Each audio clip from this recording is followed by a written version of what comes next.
You're home. Welcome to Radio Stokelmania 2. The vibe is ours. Bueno, empecemos hoy con una imagen mental bastante inusual. A ver, cuéntame.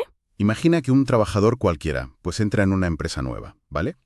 Firma su contrato y de repente descubre dos cosas casi de inmediato. Ujú. La primera es que el gobierno no ha establecido absolutamente ningún salario mínimo legal para proteger su sueldo. Cero. Nada. Ya, suena intenso para empezar. Y la segunda, agárrate, es que el dinero de ese primer mes va a aterrizar en su cuenta bancaria el día 25. O sea, antes de que termine de trabajar los días que realmente le están pagando. Claro. Fíjate que visto así parece el inicio de un experimento económico destinado al desastre total. Totalmente. O al menos a un caos organizativo monumental. Pero bueno, precisamente hoy nos sumergimos a fondo en un modelo que opera exactamente así. Y que funciona. Y que funciona muy bien. De forma contraintuitiva, sostiene uno de los niveles de bienestar y, digamos, paz social más altos del planeta. Estamos hablando del mercado laboral de Suecia. Eso es. Es un ecosistema que realmente desafía la intuición económica más básica, ¿eh? Porque cuando analizamos la información sobre la integración y el funcionamiento laboral allí, nos encontramos con un modelo que desmonta muchas cosas. Desmonta casi todo lo que damos por sentado, diría yo. Exacto. Desmonta esa idea generalizada de que un Estado fuerte tiene que intervenir en cada pequeño detalle de la economía para proteger al individuo. Claro. Entonces lo que vamos a desentrañar en esta inmersión es precisamente esa mecánica subyacente. Ujú. ¿Cómo funciona un país que parece prescindir de las regulaciones tradicionales que, por ejemplo, en el sur de Europa consideramos dogmas inquebrantables? ¿Y qué fuerzas invisibles mantienen el equilibrio para que todo funcione, pues, con la precisión de un reloj? Vale, vamos a analizar esto porque el primer punto es, probablemente, el más difícil de asimilar de buenas a primeras. El del salario mínimo. Exacto. Si alguien busca cuál es el salario mínimo legal en Suecia, se va a encontrar con un vacío absoluto. Nada de nada. El Parlamento sueco no dicta un piso salarial.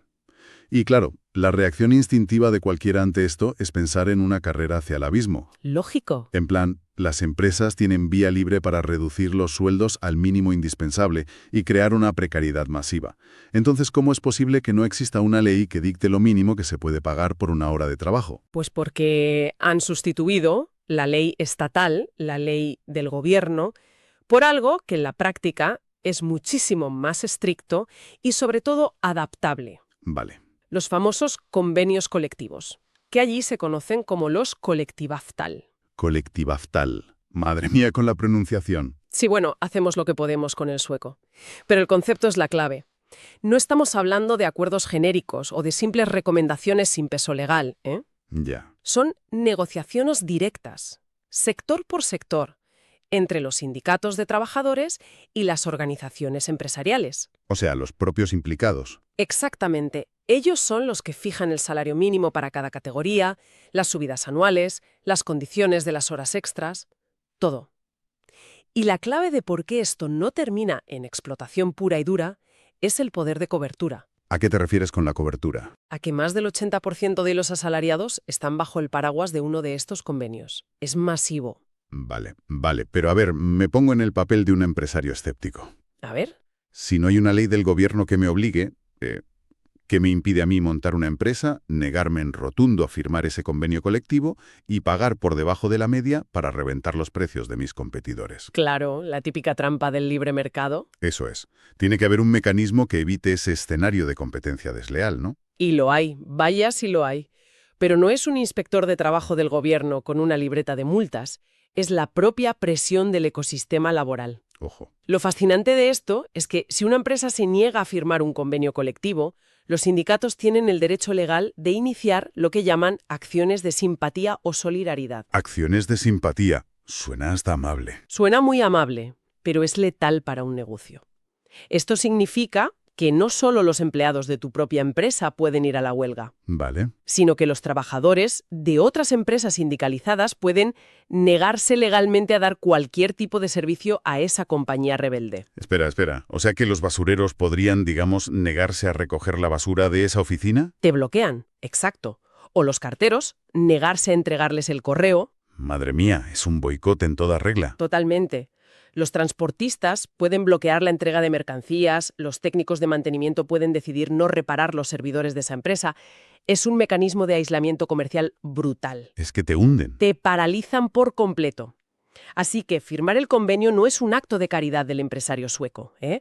Es una necesidad absoluta para poder operar en el mercado con normalidad. Claro, se crea un equilibrio de poder masivo. Eso es. Las asociaciones de empresas y los sindicatos son tan grandes y tienen tanto peso que están obligados a entenderse.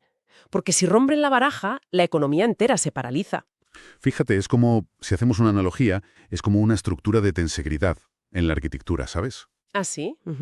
No hay un pilar central gigante de hormigón sosteniendo el techo, que en este caso sería el gobierno. El edificio se mantiene en pie gracias a la tensión extrema y perfectamente equilibrada entre los distintos cables. Que serían los sindicatos y las patronales. Exacto. La propia tensión es la que da estabilidad a todo el mercado. Y claro, esto explica que, ya que ellos mismos escriben las normas del juego, puedan establecer reglas que, vistos desde fuera, nos parecen imposibles. Como el asunto de la fecha de pago. Ahí vamos.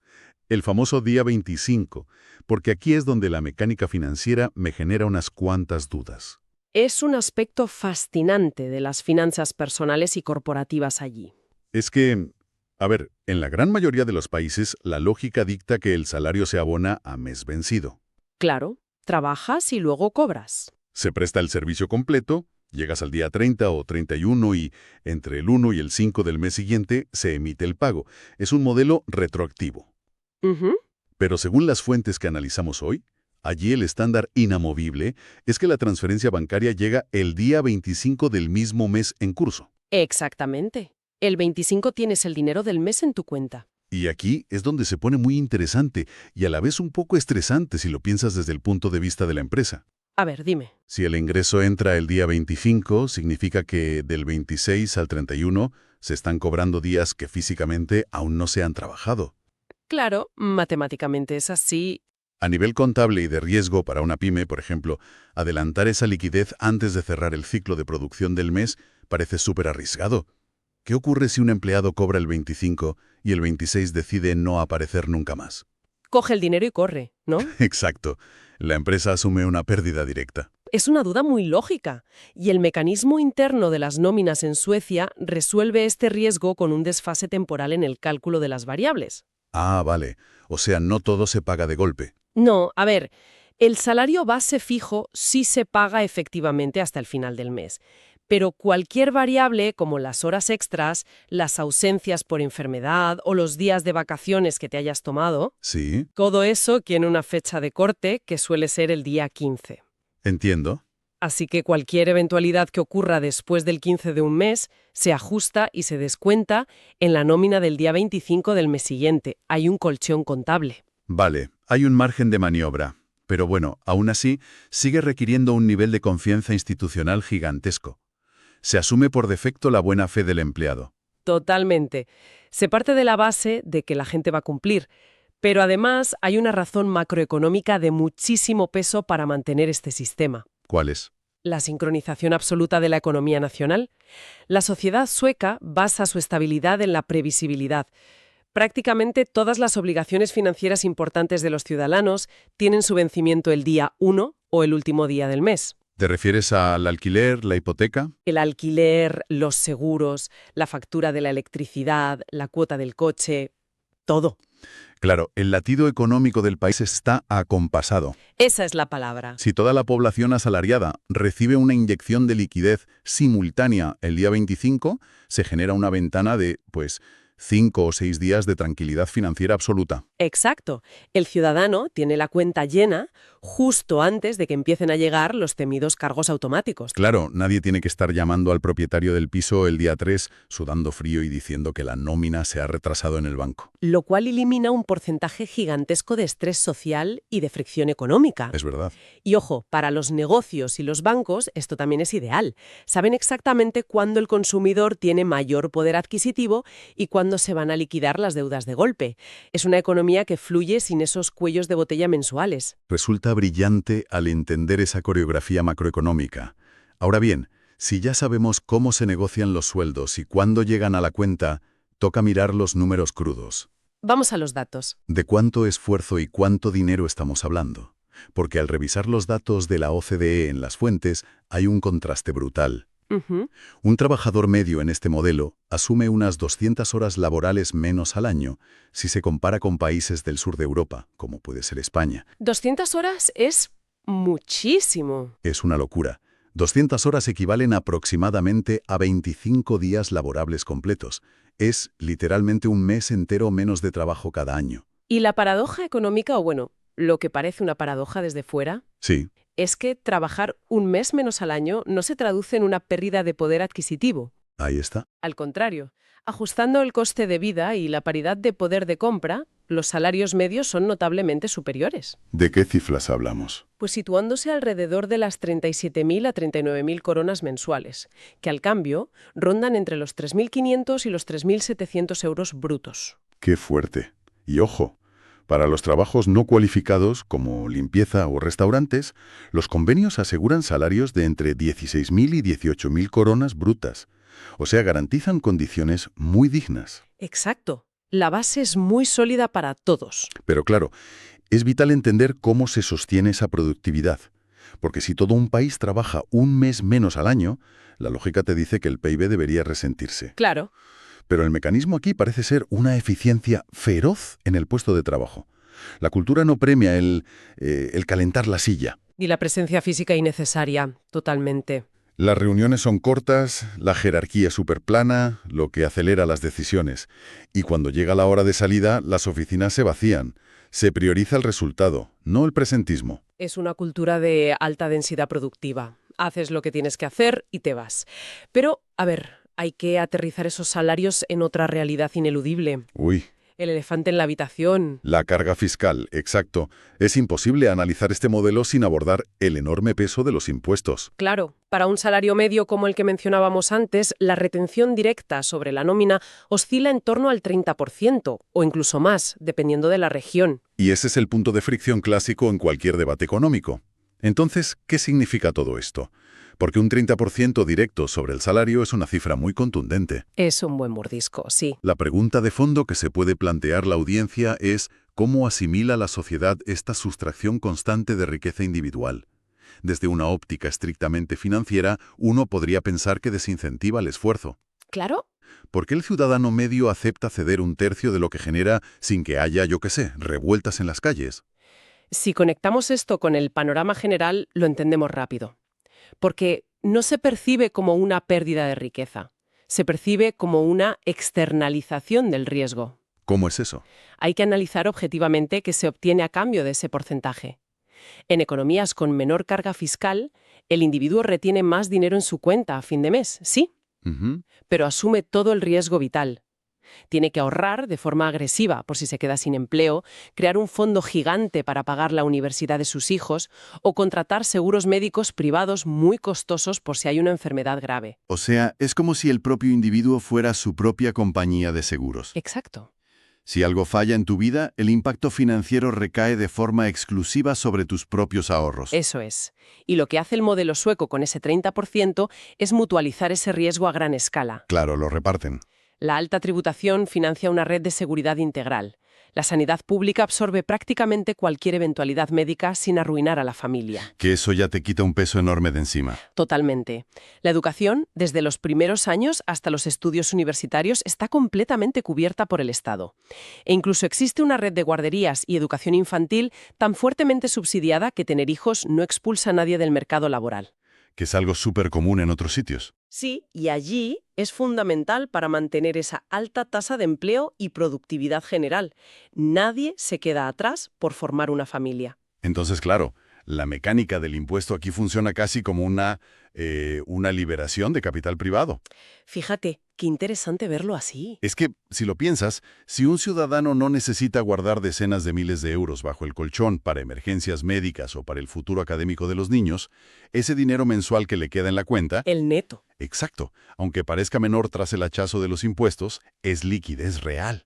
Es dinero disponible para el consumo inmediato, para el ocio, para viajar. Exactamente. Irónicamente, al confiscar una parte alta del salario para asegurar la tranquilidad futura, el Estado fomenta que el ciudadano gaste el resto de su dinero sin miedo. Y eso a su vez estimula la economía interna. Es un análisis muy certero. Se trata básicamente de comprar previsibilidad. Ya. La sociedad ha llegado a un consenso donde prefieren limitar la capacidad de hacerse inmensamente ricos de forma rápida, Ujú. a cambio de garantizar que nadie caiga en la pobreza extrema por un simple golpe de mala suerte. Es un intercambio puro de riesgo por estabilidad. Pero, claro, a ver, hasta aquí pecer el diseño de una maquinaria perfecta. Todo utópico. Sí, sobre el papel es maravilloso. Convenios colectivos que equilibran el poder, dinero puntual en la cuenta el día 25, jornadas laborales más cortas y una red de seguridad envidiable. Pero, siempre hay un pero. Al observar la experiencia de quienes intentan acceder a este sistema desde fuera, o sea, la integración de extranjeros, el panorama cambia drásticamente. Sí que cambia, sí. Pasamos de la eficiencia pura a darnos de bruces con unas barreras burocráticas y sobre todo unas barreras culturales enormes. Sí, existe una dualidad muy marcada ahí. Por un lado, tenemos la interfaz digital del país, que es verdaderamente asombrosa. Sí, la tecnología. La infraestructura administrativa está diseñada para eliminar cualquier tipo de fricción. Herramientas de identidad digital como el omnipresente Bank ID, que es como un DNI electrónico en el móvil, Ujú. permiten que trámites súper complejos se realicen de forma instantánea. Y esa parte es fascinante porque elimina la burocracia física casi por completo. O sea, abrir una cuenta bancaria, registrarte como residente, crear una empresa. Todo desde el sofá. Exacto. No requiere pedir cita previa ni llevar carpetas llenas de documentos originales a una oficina con horario reducido. Es todo un flujo de datos, máquina a máquina, en 10 minutos. Sí, es una maravilla. Pero aquí viene el cortocircuito que vemos en las fuentes. Si la burocracia es tan fluida y tan perfecta, ¿por qué los testimonios de integración reflejan tanta frustración? Ah, ahí está el quid de la cuestión. Porque la paradoja es que cualquiera puede aterrizar allí, y como el nivel de inglés de la población es extraordinario, uno puede resolver su día a día sin pronunciar una sola palabra en sueco. Y esa es precisamente la trampa del idioma, que es el verdadero muro estructural de este modelo. A ver, explícame eso. El inglés es suficiente para existir como consumidor o como turista, vale, pero es completamente insuficiente para existir como ciudadano de pleno derecho o como profesional cualificado. Ya. El mecanismo de exclusión no es explícito. Nadie te prohíbe trabajar en inglés por ley.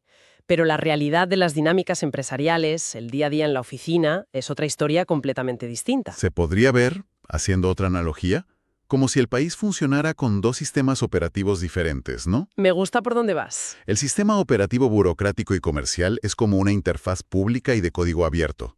Te conectas en inglés, haces tus gestiones, compras el pan y todo fluye a la perfección. Todo fácil, ¿sí? Pero el sistema operativo social y corporativo funciona con una red encriptada que solo admite la lengua local, el sueco, como un muro de cristal. Es una metáfora fantástica para entender este mecanismo, porque la exclusión idiomática no ocurre en la redacción de un contrato, ocurre en los espacios informales. ¿Claro? ¿En los pasillos? Exacto, que son donde realmente se forja la confianza. Ocurre, por ejemplo, en el famoso fika. Ah, el fika, la pausa del café. Esa pausa institucionalizada para tomar café y un bollo de canela con los compañeros. Si uno no domina el sueco, pues claro, puede asistir al fika. Pero estás ahí sentado asintiendo con la cabeza y sonriendo. Exactamente. Te pierdes el subtexto, te pierdes los matices, el humor, las bromas internas y sobre todo la construcción de esas alianzas invisibles que luego son las que deciden quién lidera un proyecto o a quién ascienden. Qué duro, claro. Esto plantea una pregunta importante sobre la integración. El idioma no es solo un vehículo de información allí, es un filtro de pertenencia absoluto. Y esto nos lleva inevitablemente a la otra capa de esa red encriptada que decíamos, los códigos de conducta. Buf, ese es otro mundo. Porque no se trata solo de saber el vocabulario sueco, sino de entender el ritmo y la distancia de las relaciones interpersonales. Hay un énfasis tremendo en el respeto mutuo, según cuentan, pero se manifiesta de una manera que puede resultar súper desconcertante. Especialmente para culturas más expansivas o latinas, claro. Claro, para nosotros puede ser un choque brutal. Las normas de interacción social en este entorno se basan principalmente en la no interferencia. ¿Ya? Lo que desde fuera nosotros podemos interpretar como frialdad o distanciamiento emocional, internamente ellos lo perciben como la máxima muestra de respeto, el respeto al espacio negativo. A ver, expliquemos ese concepto del espacio negativo porque me parece la clave para no morir en el intento de hacer amigos allí. Es muy curioso. En el diseño gráfico o en el arte, el espacio negativo es esa área vacía alrededor de un objeto, ¿no? Sí, Y es tan importante como el objeto en sí para que la composición respire y tenga sentido. Pues socialmente, en Suecia, funciona igual. o sea, dejar espacio vital. Exacto. No invadir el tiempo del otro sin una planificación previa es sagrado. Presentarse sin avisar en la casa de un conocido, por ejemplo. Que aquí es como, sorpresa, he traído unas cervezas. Claro, aquí es un gesto de extrema calidez y de confianza, ¿verdad? Totalmente. Pues allí puede considerarse una transgresión severa de los límites personales. Toda interacción social significativa tiene que estar pautada, agendada y acordada de antemano. Madre mía, qué estrés. O bueno, qué falta de estrés para ellos. Para ellos es paz mental. Lo cual nos devuelve, cerrando el círculo de este análisis, a la religión de la planificación que veíamos en la economía. Todo está conectado. Claro. Esa misma previsibilidad que exige que la nómina caiga el día 25 exacto para poder automatizar el pago de la luz es la que exige que un café con un compañero se proponga con varios días de antelación. Eso es. Todo el sistema, desde el pago de millones de coronas en salarios a nivel nacional hasta una simple charla de pasillo, requiere eliminar la improvisación. Exactamente. La improvisación es vista como un riesgo, como una falta de consideración hacia la estructura vital de los demás. ¡Qué fuerte! Y fíjate, cuando se comprende que el distanciamiento no es rechazo personal, sino simplemente respeto a esa estructura ajena, la integración comienza a ser posible. Claro, cambias el chip. Aunque seamos realistas, sigue siendo un proceso muy lento de demostración de fiabilidad continua. Es un análisis profundo de cómo se sostiene todo este andamiaje. Si condensamos la mecánica de esta inmersión para quienes nos escuchan, nos encontramos ante un engranaje con 4 piezas maestras. A ver ese resumen. Una autorregulación descentralizada donde los convenios colectivos sustituyen a la ley del Estado para mantener la paz laboral. Un ciclo de liquidez hipersincronizado que inyecta los salarios el día 25, antes de fin de mes, para estabilizar toda la economía doméstica. Sí. Un pacto de alta tributación que, ojo, no roba riqueza, sino que mutualiza el riesgo para liberar capital y tiempo libre. Exacto. Y finalmente, una barrera cultural de alta seguridad donde el idioma sueco y el respeto estricto al espacio ajeno son los únicos códigos de acceso reales a la vida social. Son mecanismos que realmente nos obligan a replantear muchos axiomas que damos por sentados.